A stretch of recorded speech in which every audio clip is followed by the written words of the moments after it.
오늘 여러분들과 같이 또 고린도후서의 말씀을 같이 묵상하면서 은혜를 받고자 합니다.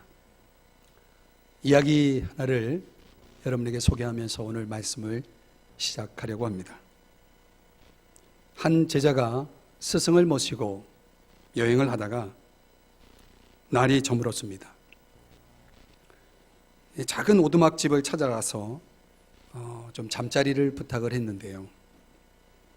그 집이 가난한 집이었습니다.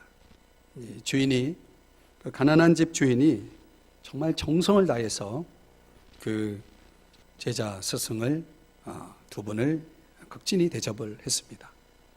다음 날 아침이 돼가지고 이제 그 집을 떠나야 되는데 이제 이 스승이 그 집 주인에게 축복을 이렇게 하는 겁니다.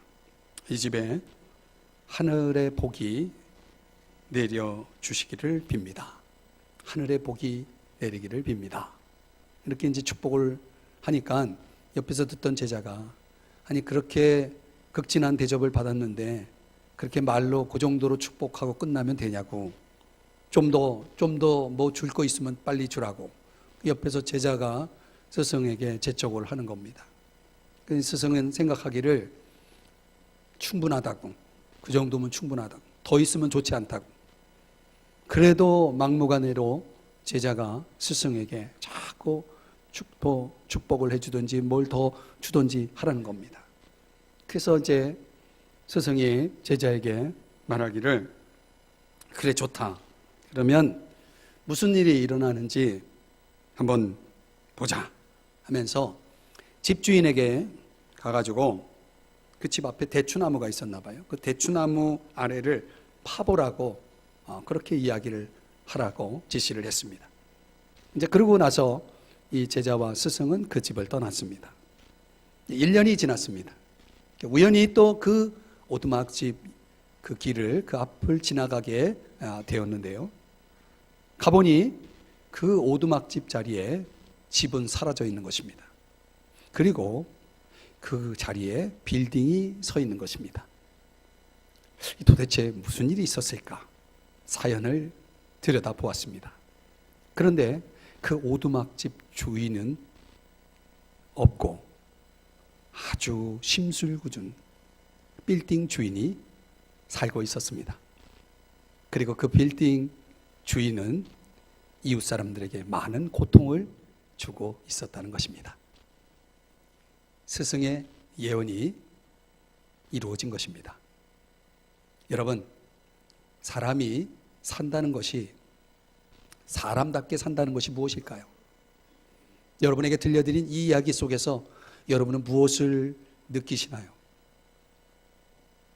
그 오두막집, 가난한 오두막집 주인은 어디로 가고 욕심꾸러기 건물 주인이 그 자리를 차지하고 있는 모습. 저는 이 이야기 속에서 인간이 인간답게 살아가기 위해서는 높음이 필요한 게 아니고 낮음이 필요하고 많음이 필요한 게 아니고 적음이 필요한 것이 아닌가라는 깨달음을 생각해 보았습니다. 오늘 성경 본문에는 이와 비슷한 원리를 우리들에게 가르쳐 줍니다. 7절의 말씀을 보면은 7절 속에, 오늘 본문 7절 속에 이렇게 말씀을 하고 있습니다. 우리가 보배를 질그릇에 가졌으니.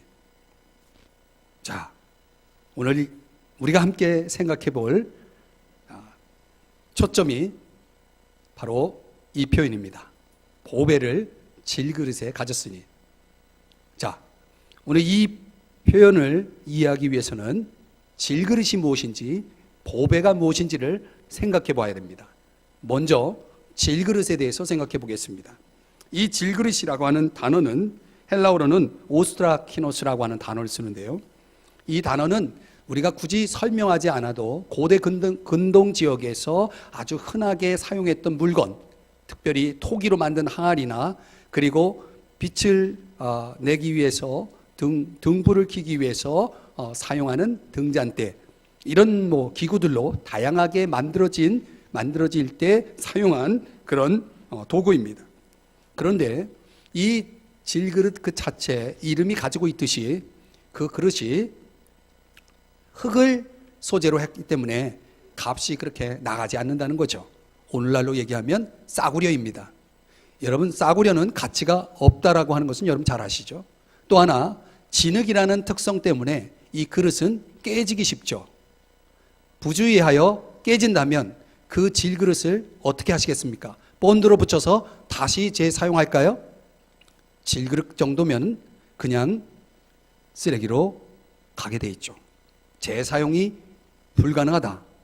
유통기한이 있다는 거죠. 그런 차원에서 이 문화적으로 보면 질그릇이 의미하는 것은 약함을 의미하는 것이다. 연약함을 강조할 때 질그릇이라는 이 단어가 사용된다는 것입니다. 바울이 자기를 질그릇에 비유함은 자신이 약하다고 하는 것을 강조하기 위함이 되겠죠. 여러분, 사람은 정말 약할까요?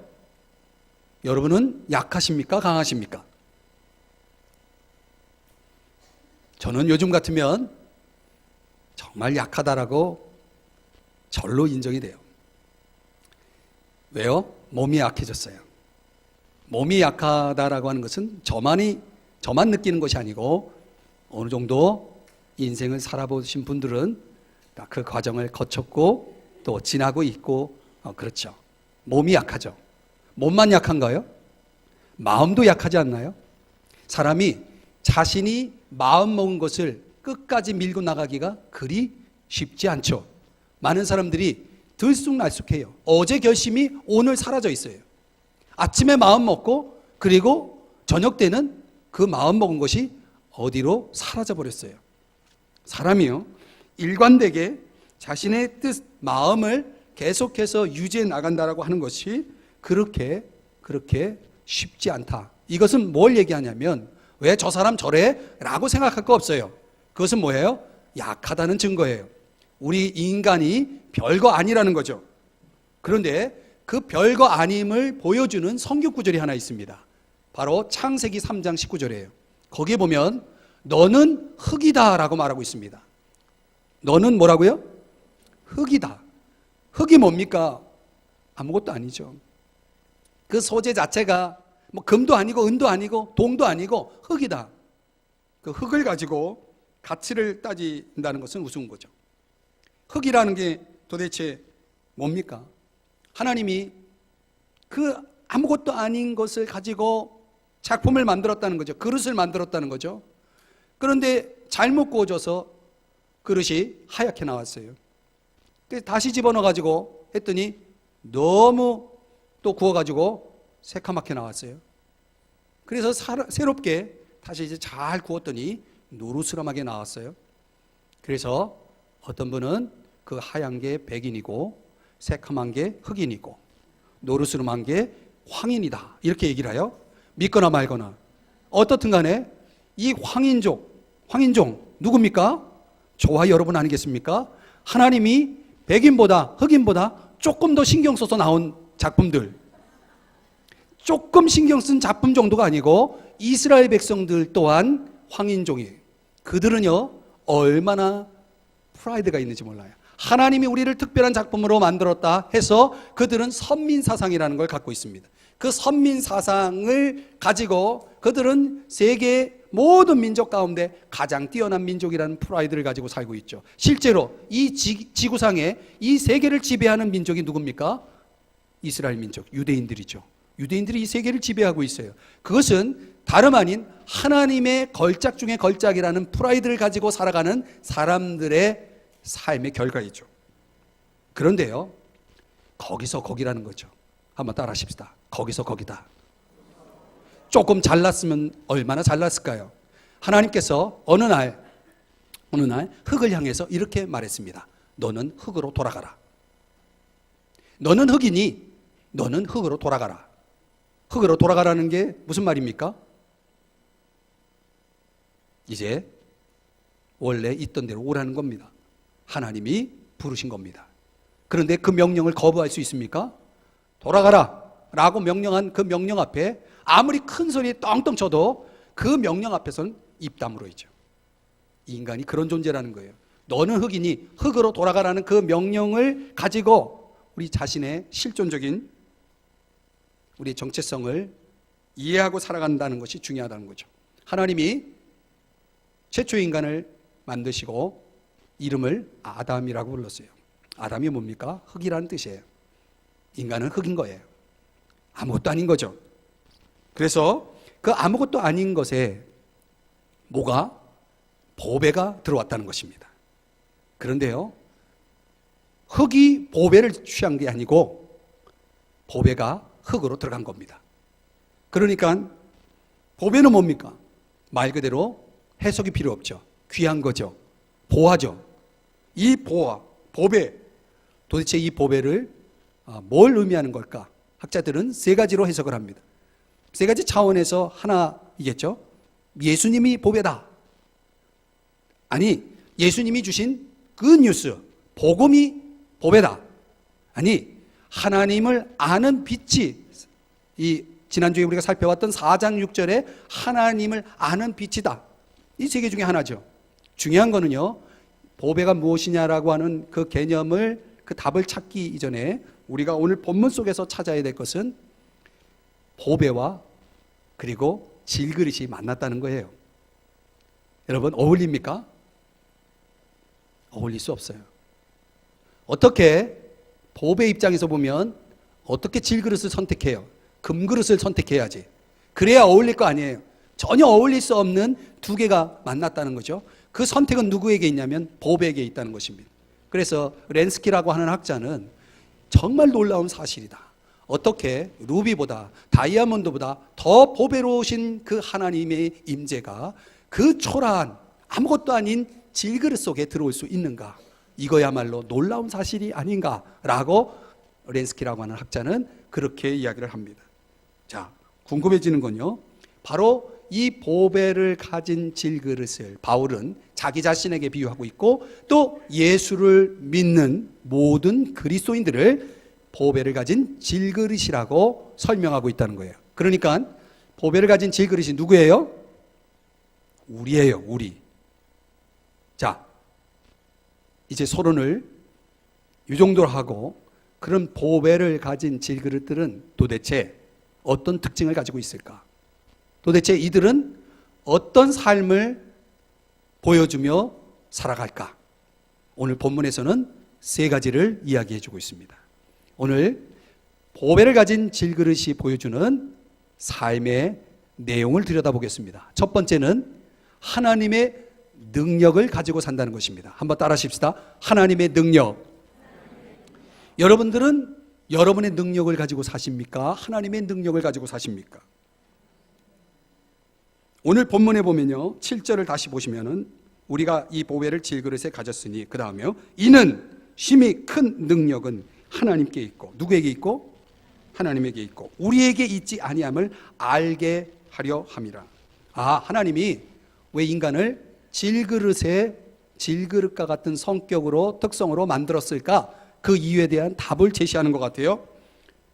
보배와 질그릇이 조화를 이룸으로 인해서 나타난 첫 번째 특징은 능력이 주어졌다는 것이죠. 그런데 그 능력은 나에게 있는 것이 아니고 하나님의 능력이다. 오늘 본문에는 하나님의 능력의 성격을 두 가지로 설명했습니다. 심히 큰, 수식어가 두 개 있어요. 능력 앞에 보통 능력이 아니고 심히 큰 능력, 거기에 비하면 나의 능력은 잽이 안 되는 거죠. 우리에게 있지 않고 그분에게 있다 라고 설명을 하고 있는 거예요. 인간이 질그릇이다, 거기에 무슨 힘이 있겠어요? 질그릇 자체가 가지고 있는 성격은 힘을 상징하지 않습니다. 힘이 없는 것입니다. 그래서 사람들이 종종 뭘 경험합니까? 무력감을 경험하죠. 여러분, 무력감을 경험해 보신 적 있습니까? 저에게도 있어요. 그런데요, 사람이 그렇게 무력해지면 살고 싶지 않아요. 그런데 그런 사람을 그 무력감에서 끌어올려주는 힘이 생깁니다. 그런 사람에게. 그 힘이 어디서 나온 힘일까요? 그 무력감에서 끌어올리는 힘, 하나님에게서 나왔다는 거예요. 하나님이 나왔다는 거예요. 자, 이 본문을 가지고 제가 좀 더 한번 생각을 해봤어요. 보배와 질그릇이 만난 거에 대해서 다시 한번 생각을 해봤어요. 이건 모순이다. 이런 결론이 내려져요. 모순이에요. 질그릇과 보배는 만날 수가 없어요. 보배와 질그릇은 만날 수가 없어요. 치명적인 결함이 생겨요. 예를 들면 보배는 플러스고 질그릇은 마이너스예요. 플러스와 마이너스가 만나면 어떻게 돼요? 깎여요. 여러분들, 요즘은 놀이 문화가 워낙 다양해졌는데 옛날에는 이렇게 팀이 나눠져 가지고 뭐 공놀이도 하고 별놀이를 다 했죠. 근데 팀을 나눌 때 엎어라 뒤집어라 하고 가위바위보 하고 해가지고 팀을 나눌 때 딱 눈치를 봅니다. 그래서 좀 실력 있는 사람, 좀 능력 있는 사람이 내 편이 되기를 바라면서 수작을 벌이죠. 그런데요, 전혀 원하지 않은, 실력도 없고 늘 약해 보이는 그런 사람이 내 팀으로 들어오면은 그거는 이제 게임은 끝난 겁니다. 그래서 그런 사람을 가리켜서 우리가 스포츠계에서는 뭐라고 얘기했냐면 구멍이라고 말합니다. 구멍 때문에 점수 다 깎였다. 그러니까 나머지 선수가 아무리 잘해도 그 구멍으로 점수가 자꾸 깎이는 거예요. 그래서 사람들은요, 내 주변에 그런 치명적인 결함을 가져올 약한 사람을 원하지 않아요. 인간은 약한 걸 원하지 않아요. 내가 약한 것도 마음에 안 드는데 또 약한 것을 받아들이기를 원하지 않아요. 그게 인간의 심리라고 봐요, 저는. 그런데 하나님 편에서 생각해 보니 하나님은 무슨 생각으로 약한 마이너스를 선택했을까? 나라면, 내가 하나님이라면 하나님은 마이너스를 선택하지 않을 거예요. 능력 많은 플러스를 선택했을 텐데 왜 하나님은 마이너스 인간을 선택하셨을까? 좀 더 생각해 보니까요, 하나님의 플러스와 인간의 마이너스가 만나면 어떤 결과가 나올까요? 아무리 생각해도 별로 좋은 결과가 기대가 안 될 것 같은데, 근데 휴즈라고 하는 분이 이렇게 설명을 했습니다. 들어보세요. 인간의 연약함이 하나님의 목적들을 이루는데 전혀 장애가 되지 않는다. 아주 중요한 얘기입니다. 하나님은요, 인간의 마이너스가 하나님의 그 플러스에 영향을 주지 않는다는 거예요. 우리는 마이너스를 만나면 깎이는데 하나님은 마이너스를 만나도 깎이지 않고 오히려 이상한 계산법이 나옵니다. 뭐라고 말씀하냐면 휴즈라는 분이 오히려 하나님의 능력은 연약함 가운데 온전하게 된다. 그래서 하나님의 능력을 입증하는 데 기여한다. 이게 무슨 말인지 이해가 되십니까? 여러분, 하나님은 더 마이너스를 좋아한다는 거예요. 더 마이너스인 존재들을. 그래서 고린도후서 12장에서 나중에 살펴볼 본문이지만 내 능력이 약한 데서 온전해진다. 바울이 이런 고백을 하고 있어요. 약한 게 인간에게는 한계고 어떻게 보면 숨기고 싶었고 또 제거하고 싶은 게 인간의 심리인데 하나님은 오히려 그것을 통해서 뭘 하신다? 그것을 통해서 당신의 능력을 나타내신다는 거예요. 우리의 약함이 하나님이 일하시는 통로가 된다는 거예요. 그러니까 약함은 한계가 아니라 기회예요. 약함은 소망의 기초예요. 약함을 통해서 하나님은 더 강력하게 임해서 우리를 도구로 해서 하나님의 능력을 부어서 그래서 우리를 어떻게 한다고요? 온전하게 한다라고 말씀을 하고 있는 것입니다. 하나님의 능력은 어떤 능력이기에 우리의 마이너스, 우리의 약함에 전혀 영향을 받지 않을까요? 오늘 성경에 두 수식어를 사용하고 있어요. 심히 큰, 이걸로 끝나는 겁니다. 그러니까 우리 편에서는 이해가 안 되지만 하나님은 우리의 약함이 전혀 문제가 안 된다는 거예요. 그래야 능력이죠. 그래서요, 오늘 본문을 좀 더 들여다보니까 도대체 그분의 심히 큰 능력이 질그릇과 같은 나에게 주어졌을 때 어떤 일들이 일어날까 궁금해졌어요. 그래서 7절 다음 구절인 8절을 읽어봤더니 거기에 놀라운 답이 나왔습니다. 우리 8절을 한번 보시겠습니다.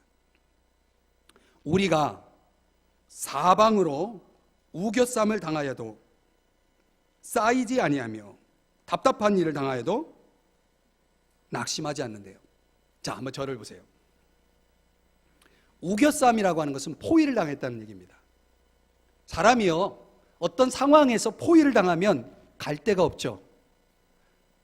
사방이 막혔죠. 갈 데가 없으면 사람이 뭐라고 생각해요? 끝났다라고 생각하죠. 그런데요, 오늘 성경에 보니까 우겨쌈을 당했는데 끝났습니까? 쌓이지 아니하며. 이건 뭔 얘기입니까? 자유를 얻었다는 거죠. 쌓이지 않았다는 거예요. 문제가 안 됐다는 거죠. 도대체 이유가 뭘까요? 바울의 답은 이겁니다. 하나님이 함께 계셨기에. 하나님이 함께하는 사람은요, 포위를 당해도 거기서 살아남습니다. 예를 들어 볼까요? 구약 성경의 열왕기하 6장에 가보면 엘리사라는 선지자의 이야기가 나오는데, 이 엘리사는 능력이 많고 여러 가지 하나님 앞에 정말 순종해서 겸손하게 쓰임을 받는 사람이었습니다. 그런데 이 엘리사 때문에 주변에 강대국인 아람이라는 군대가 계속해서 엘리사 때문에 공경을 당하니까 저 엘리사를 잡아가지고 죽여야 되겠다 해서 엘리사 한 사람을 잡기 위해서 어마어마한 아람 군대가 동원이 됩니다. 한 사람을 잡기 위해서 군대가 동원된 사건이 벌어져요. 그 군대가 한 사람 엘리사가 있는 데를 둘러 포위를 했습니다. 그런데 엘리사에게는 게하시라는 하인이 있었어요. 이 하인이 그 주인님 엘리사를 둘러싸고 있는 아람 군대를 보고 놀래가지고 주인에게 달려갔어요. 주인님, 큰일 났습니다. 이제 우린 죽었습니다. 어떻게 하죠? 그랬더니 여러분 들어보세요. 엘리사 주인이 하인 게하시에게 이렇게 말했습니다. 야, 겁내지 마. 우리와 함께한 자가 저들과 함께한 자보다 많어. 이렇게 얘기를 하는 거예요. 그러니까 하인이 무슨 뚱딴지 같은 소린가? 우리는 주인님과 나 둘이고 저쪽은 수많은 군대가 있는데 어떻게 둘이 저들보다 많다라고 말하는가? 이 종이 하인이 이해를 못합니다. 이해를 못하니까 엘리사가 이렇게 하나님 앞에 기도했어요. 하나님, 저 게하시의 눈을 열어주세요. 이렇게 기도하니까요, 하나님의 응답을 하셨어요. 그래서 게하시의 눈이 열렸어요. 눈이 열렸더니 게하시가 깜짝 놀랄 장면을 보게 됩니다. 그게 바로 뭐냐면 하나님이 엘리사를 보호하기 위해서 하늘의 천사 군대를, 불말과 불병거로 무장한 하늘의 천사 군대를, 어마어마한 아람 군대를 압도할 수 있는 그 군대를 보내셨다는 사실을 보게 됩니다. 전쟁은 어떻게 끝났을까요? 엘리사가 붙잡혀 갔을까요? 천만의 말씀이에요. 아람 군대는 그 불말 불병거에 의해서 무장된 천사 군대, 하나님이 보내신 천사 군대에 의해서 완패를 하고 맙니다. 결국은요, 게하시가 보았던 그 어마어마한 군대, 누가 보낸 것? 하나님이 보낸 것. 여러분, 우리가 삶을 살아가는 동안 우리는 보는 것만 보죠. 여러분이 눈으로 볼 수 있는 건 얼마나 될까요? 인간이 이 육신적인 눈으로 볼 수 있는 건 얼마나 제한적입니까? 여러분, 우리가 보는 게 많아요? 보지 못하는 게 많아요? 보지 못하는 게 너무 많습니다. 사람들은요, 자기가 똑똑한 줄 알아요. 그렇지 않습니다. 모르는 게 많습니다. 그래서 엘리사의 기도를 우리도 해야 한다는 거예요. 하나님, 제가 보지 못하는 걸 보게 해주세요. 하나님의 응답 속에 우리가 함께한 군대가 얼마나 많은지, 나를 보호하기 위해서 하나님이 보내신 군대가 얼마나 많이 있는지를 본다면 우겨쌈 속에서 쌓이겠어요? 당황하겠어요? 힘들어하겠어요? 망했다 하겠어요? 그럴 수 없는 거죠. 하나님이 함께 하시면 다 해결이 되는 거죠.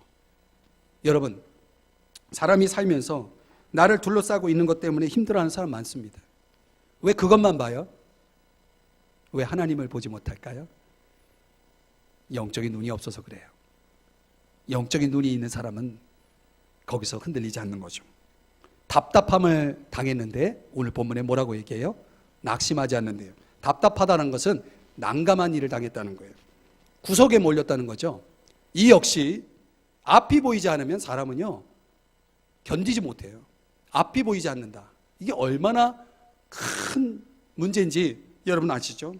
그러면 사람들은 인간적으로 소망을 잃고 어디로 가야 될지 뭐가 뭔지 아무것도 몰라요. 그러면 사람들은 거기서 끝냅니다. 모든 게 끝장이라고 생각합니다. 그런데 오늘 성경에는, 우리말 성경에는 드러나 있지 않지만 그러나가 있습니다. 그러나 답답한 일을 당하여도 그러나 but but 낙심하지 아니하며. 9절의 말씀에 두 가지가 더 나와요. 보니까 박해를 받아도 버림받지 않고, 박해를 받는다는 것은 아주 집요하게 괴롭힘을 당하는 그런 상황을 얘기해요. 집요하게 괴롭힘을 당하는데 버림을 당하지 않아요. 소위 말하는 정신적인 왕따를 당하는데 버림을 당하지 않아요. 또 거꾸로뜨림을 당한다. 이건 무슨 표현이냐면 9절에서 이 표현은 의기소침해졌다 이런 뜻이에요. 의기소침해졌어요. 그런데 망하지 않아요. 그러니까 바울이 네 가지 예를 들었어요. 자기가 얼마나 약한지를, 이건 내가 선택한 게 아니고 내 주변을 둘러싼 나의 상황들, 나에게 주어지는 상황들이 네 가지가 찾아오면 나는 약하다라는 그거를 깨닫는 거예요. 첫 번째 뭐였어요? 우겨쌈. 두 번째 답답함. 세 번째 집요한 괴롭힘. 네 번째 의기소침. 인간이 겪는 이 네 가지가 바울에게도 있었고, 바울은 그 속에서 그야말로 인간적으로는 자기가 얼마나 약한지를 알았다는 것이죠. 그런데 거기서 끝났나요? 반전이 있죠. 반전은 뭐예요? 우겨쌈을 당해도 쌓이지 않고. 이 쌓이지 않는 것은 하나님의 능력이죠. 하나님이 함께 하시기 때문에. 답답한 일을 당해도 낙심하지 않고, 이건 하나님이 함께 계시기 때문이죠. 하나님이 함께 하기 때문에 낙심하지 않고, 집요한 괴롭힘 속에서도 버림을 당하지 않게 보호해 주시고, 또 의기소침한 상황에서도 망하지 않고. 그러니까 하나님의 능력과 인간의 약함이 만나면 but not입니다. 그러나 뭐뭐 아니하여, 이게 나오는 거예요. 이런 걸 가르쳐서 뭐라고 얘기하냐면, 한번 따라 하실까요? 간증. 하나님을 믿고 살아가는 사람들에게는 간증이 있어요. 근데 바울에게는 지금 간증을 네 가지 하는 겁니다. 이게 그냥 하는 얘기가 아니고, 원어에 보면 이 시제가 동사 현재형이에요. 현재형. 현재 바울이 겪고 있는 경험을, 체험을 지금 간증하고 있는 거거든요.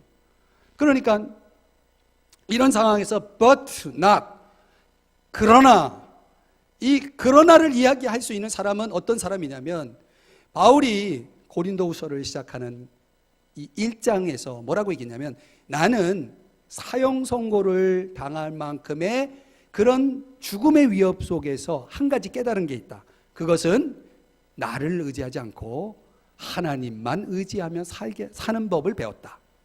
하나님만 의지하는 법을 배웠기 때문에 나는 앞으로도, 지금도 앞으로도 하나님이 나를 건져주실 것을 믿는다. 그러니 너희들은 나를 위해서 기도해 다오.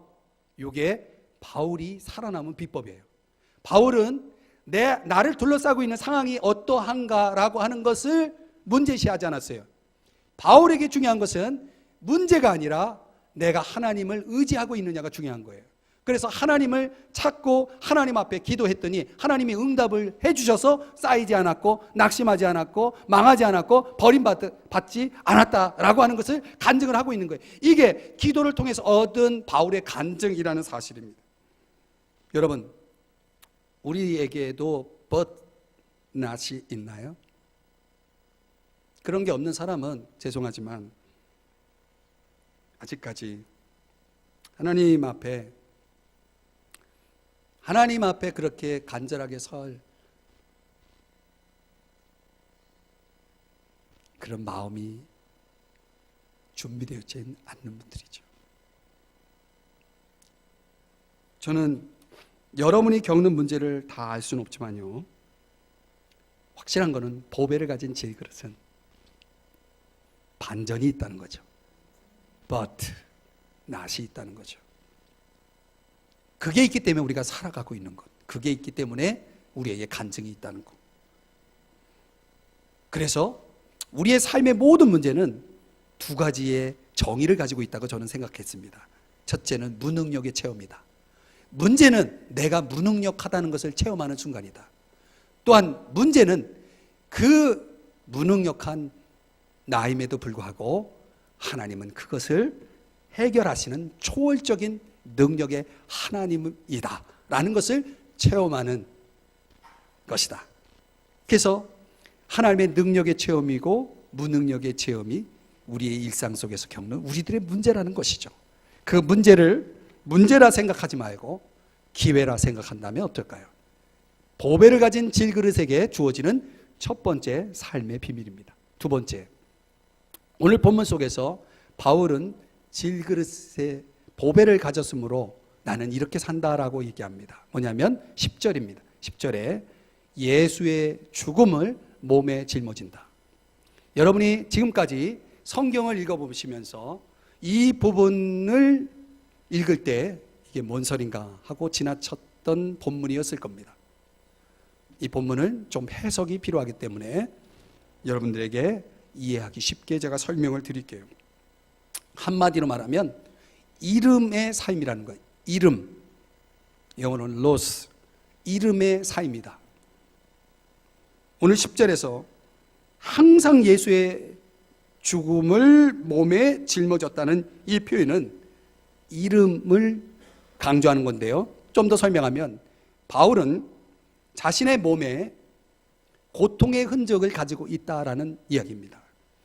우리가 어렸을 때, 저도 있지만 제 몸에 어렸을 때 다친 상처의 흔적이, 상흔이 있습니다. 바울은 예수 믿기 때문에 받은 고통의 흔적이 있었습니다. 매를 맞은 흔적이 있었고요, 옥에 갇혔고요, 욕을 먹었고요, 늘 교회를 걱정하고요, 이런 여러 가지 흔적들이, 상흔들이 있었다는 것입니다. 그런데 이런 냉담한 세상 환경 속에서 정말 그런 것들을, 그런 고통들을 견뎌낼 수 있다라고 하는 것은, 이것은 예수의 죽음을 몸에 짊어졌다는 의미로 설명할 수 있다는 거죠. 예를 들어 볼까요? 어떤 그리스도인이 원칙주의자예요. 그 원칙은 그냥 개인적인 신념이 아니고 성경적인 원칙을 가지고 사는 사람이에요. 말씀대로 살려고 정말 올곧게 살아가려고 애를 쓰는 한 그리스도인이 있었어요. 그런데 그 그리스도인은 회사에서 승진에 제외됐고 해고를 당했어요. 이유가 뭐예요? 성경적인 원칙을 주장한다는 거예요. 잘 나가는 의사가 어느 날 외딴 섬으로 들어가서 거기에 병원 같지 않은 병원을 운영하면서 10년 동안 그 섬마을 사람들을 치료하느라고 그가 의사협회의 이름 목록에서 이름까지 지워지는 그런 일을 겪었어요. 이것 또한 예수의 죽음을 몸에 짊어진 예죠. 어쩌면 오늘날 가족의 안전을 포기하고 하나님의 일을 감당하는 선교사님들이나 목사님들도 예수의 죽음을 몸에 짊어진 예라고 할 수 있습니다. 중요한 거는요, 여러분, 예수를 믿는다는 거는 뭘 의미하는지 아십니까? 예수를 믿으면 큰 보상이 주어져요. 우리는 그걸 축복이라고 말하죠. 믿습니까? 예수를 믿으면 큰 축복이 주어지는 것은 사실이에요. 그런데 거기서 끝나지 않아요. 예수를 믿으면 큰 축복도 주어지지만 큰 희생도 주어져요. 이걸 가리켜서 이름과 어둠의 원리다 이렇게 얘기합니다. 사람들이 예수를 믿으면 얻는 것만 생각하고 잃는 거는 생각을 안 해요. 만약 잃는 것을 안다면 당장이라도 예수 믿기를 포기할 준비가 되어 있는 사람도 있어요. 그런데요, 잘 들어보세요. 우리의 삶에 보면은요, 예를 들어보면은 이 이름과 어둠의 원리가 많이 있어요. 어떤 남자와 여자가 사랑에 빠졌어요. 그래서 결혼을 했어요. 그래서 남자는 아내를 얻었고 여자는 남편을 얻었어요. 얻었죠? 얻은 것만 있나요? 좀 살다 보면 생각이 달라지기 시작하죠. 결혼은 얻는 것만 있는 게 아니고, 이제 아내를 얻었으니 남자들은 어떻게 해야 됩니까? 아내를 위해서 이뤄야 됩니다. 희생해야 됩니다. 반대로 여자들은 남편을 얻었으니 남편인 남자를 위해서 이뤄야 됩니다. 희생해야 됩니다. 결혼 생활의 갈등은 어디서 시작됩니까? 얻기만을 바라기 때문이죠. 사람이 사람을 만날 때 그 사람을 통해 내가 뭘 얻을까를 거기에 초점을 맞추고 살아가다 보면 그 사람은 결코 행복할 수가 없죠. 가정의 불행은 서로가 얻기만을 바라는 관점을 고집할 때 벌어지는 것입니다. 가정은 얻음도 있지만 잃음도 있다는 사실을 알아야죠. 그런데 거기에서만 그 예만 있는 것이 아닙니다. 자식을 낳으면 기뻐요. 얻음입니다. 그런데 자식을 키우면 많이 아파요. 잃음입니다. 우리 인생은 이런 잃음과 어둠의 원리가 함께 자전거 앞 뒷바퀴처럼 굴러가고 있다는 거죠. 여러분, 저 미국이 슈퍼파워를 가지고 있습니다. 그 슈퍼파워의 원인, 그 시작이 어디였는지 아십니까? 퓨리탄이라고 하는 소위 영국에서 조국과 자기 집과 땅을 포기하고 대륙을 얻은 거예요. 포기한 것이 있었기 때문에 얻은 거죠. 우리나라에 이 한국교회가 존재할 수 있었던 것은 주기철 목사님 같은 순교자가 있었기 때문이었어요. 그가 이뤘기 때문에 우리는 이 믿음을 지금 누리고 있는 거죠. 6.25가 일어났을 때 300여 명의 목사님들이 끌려갔어요. 그래서 순교를 많이 당했습니다. 아니, 거의 다 순교를 당했을 거예요. 그런 순교의 피가 있어서 지금 한국교회는 이렇게 좋은 것을 누리고 있다는 것입니다. 예수님이 죽으셨기 때문에 부활을 하셨습니다. 우리의 삶에 십자가가 없이 부활은 없는 것입니다. 고난이 없이 면류관도 없는 것이죠. 그런데 우리가 예수의 죽음을 몸에 짊어지면 우리에게 얻어지는 건 뭡니까? 예수의 부활 생명이 우리들에게 주어진다는 거죠. 성경에 보면 죽도록 충성하라. 그리하면 생명의 면류관이 있을 것이다. 죽도록 충성하는 이름이 있어야 면류관이 얻어지는 것입니다. 사랑하는 여러분, 여러분의 삶 속에 과연 이 이름과 어둠의 원리가 잘 적용되고 있나요? 보배를 가진 질그릇들은 이 원리를 경험하고 있는 분들이고 아는 분들이라는 거죠. 마지막으로 세 번째는요, 보배를 가진 질그릇은 믿음의 마음을 갖는다는 것입니다. 사진 하나 보여드릴까요? 저 사진을 보니까요, 저 사진 제목이 계속 성장 중 이렇게 돼 있어서 제가 클릭을 하고 들어갔더니 왕 초보 운전에 이렇게 돼 있고 X 표시가 왕자의 X 표시가 2개 있습니다. 그래서 제가 해석을 해보니까 계속 성장한다는 게 이게 뭔가 했더니 왕 초보 운전에서 성장해가지고 왕자가 하나 떨어졌고 그 다음에 두 번째 왕자가 떨어졌다는 거예요. 계속 왕 초보 운전이 했다는 거예요. 그게 우습죠. 여러분, 우리 신앙도 왕 초보에서 좀 시간이 지나면 왕 초보가 되고 그 다음에 왕 초보가 돼야 되는데 아직도 왕 초보로 있는 분들 좀 부끄럽지 않습니까? 저 초보 운전자에 비하면 우리가 그런 처지에 있는 사람일지 모르겠어요. 근데 오늘 13절의 말씀에 보면요, 내가 믿었으므로 말하였다 한 것 같이 우리가 같은 믿음의 마음을 가졌다. 믿음의 마음을 가졌다. 이게 굉장히 중요한 얘기예요. 믿음의 마음을 가져야 믿음의 증거들이 나타나는데 그 증거 몇 가지가 있어요.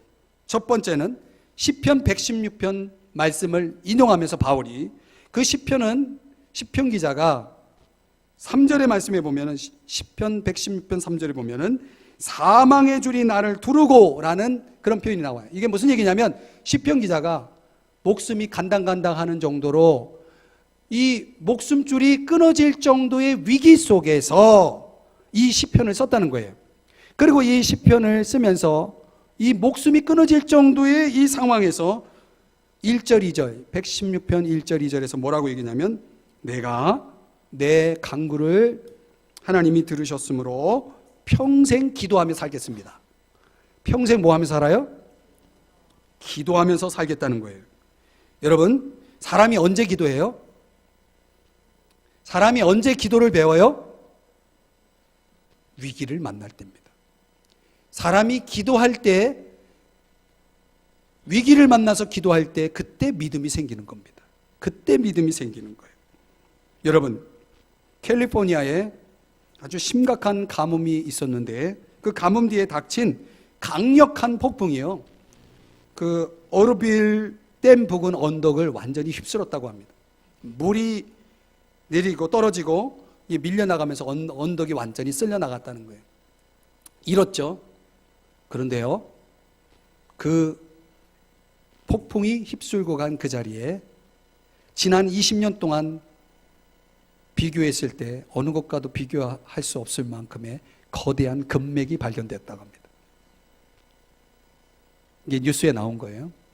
이 거대한 금맥을 발견할 수 있었던 이유는 뭐예요?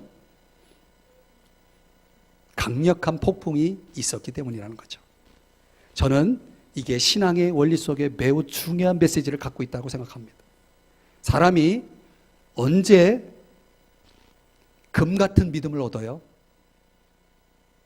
인생에 강력한 폭풍이 찾아왔을 때.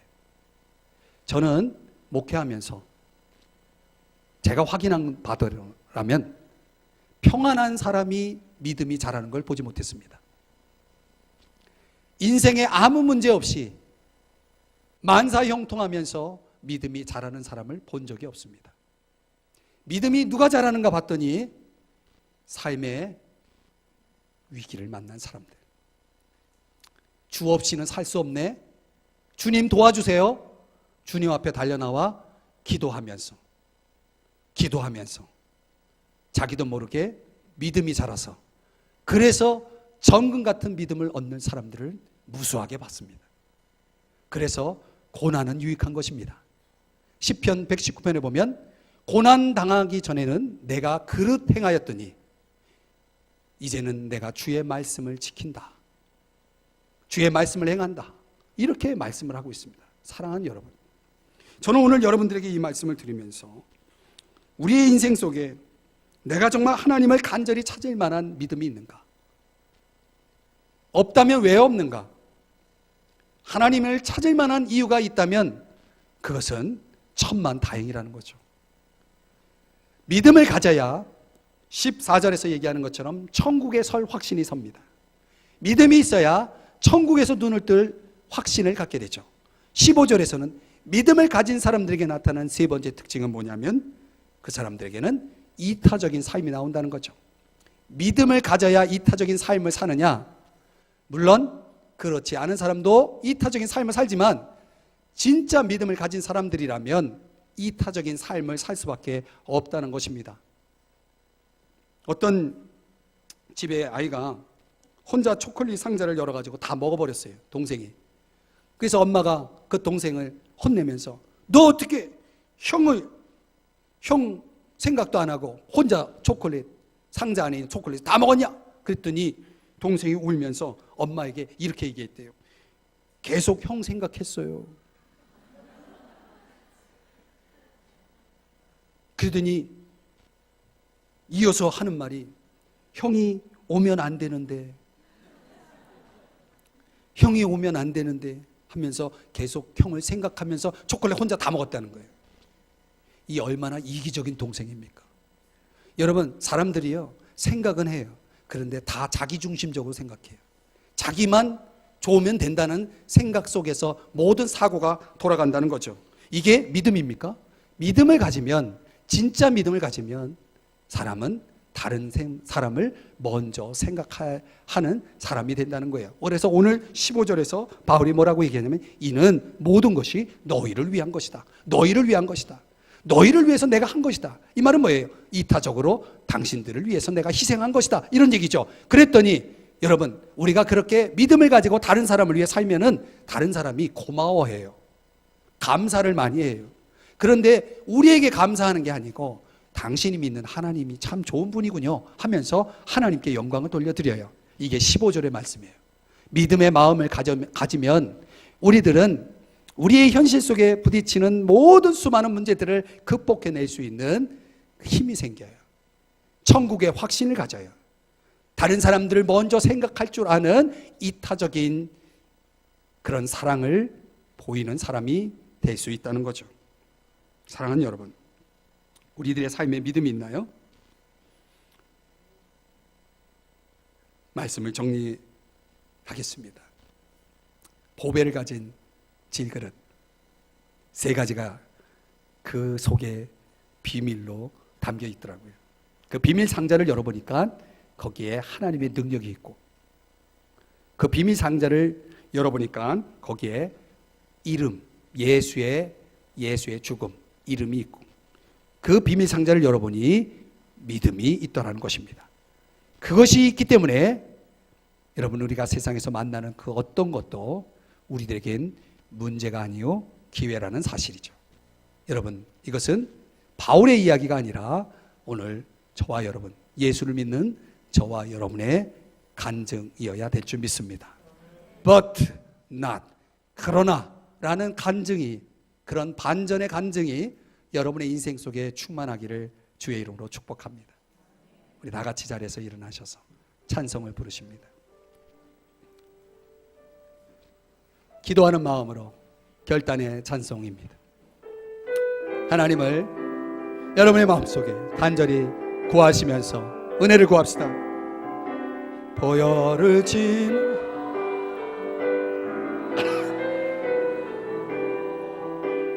보혈을 지나 아버지 품으로 보혈을 지나